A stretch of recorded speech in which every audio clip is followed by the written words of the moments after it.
British doctor shares his experience with Hamas at the Shifa hospital, and I give my personal opinion on some problems with how Israel is waging this war.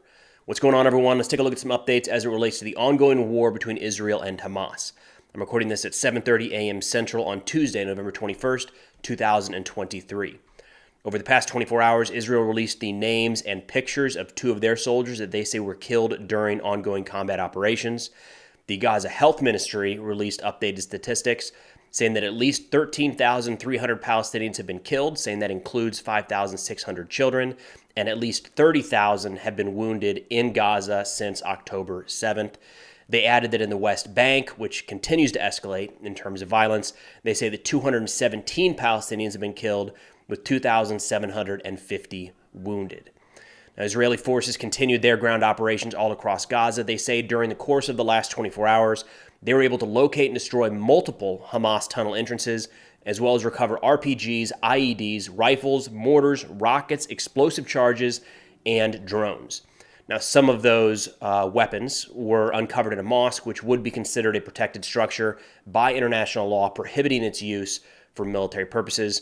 Other weapons were also then uncovered under a child's bed elsewhere in Gaza City.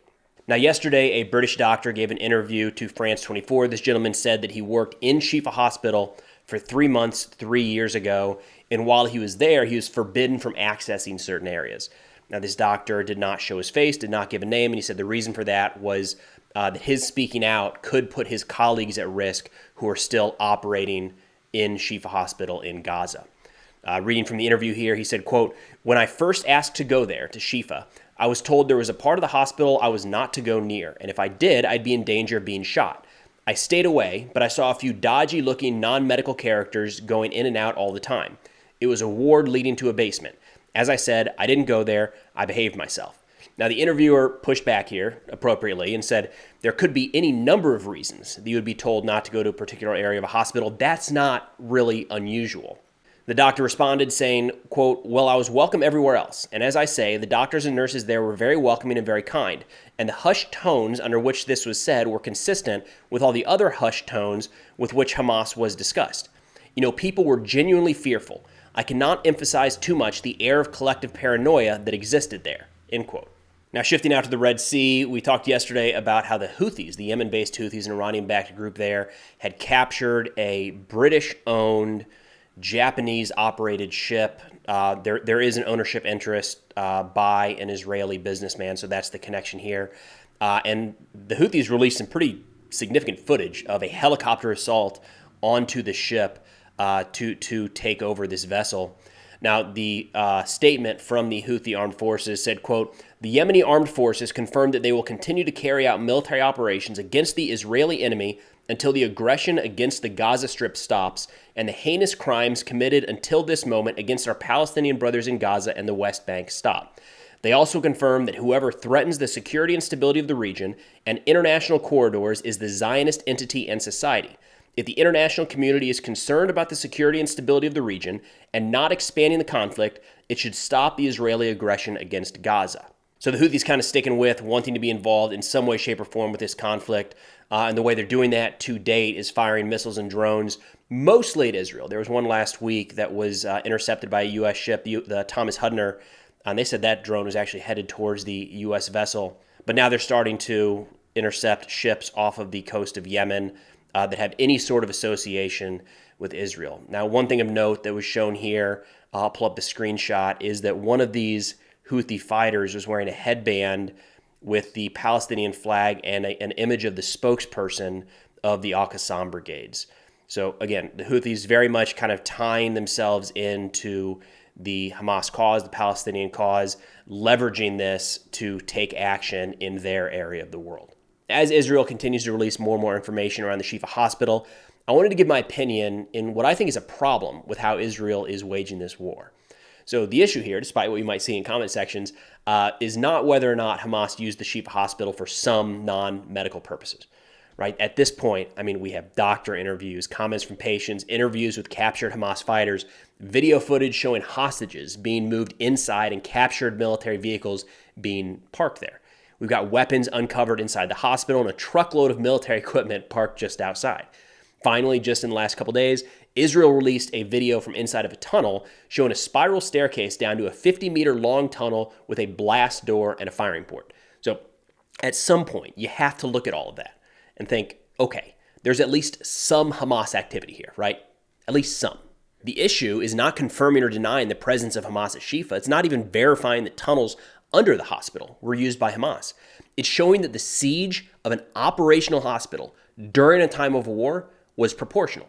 And for that, there's no set metric. There's no checklist where 10 weapons in one tunnel is okay inside of a hospital, but add a command bunker and all of a sudden we've got a problem. It's mostly subjective.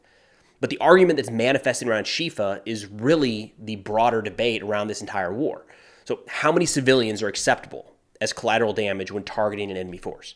There's nothing in international law that gets directly to that. Not exactly.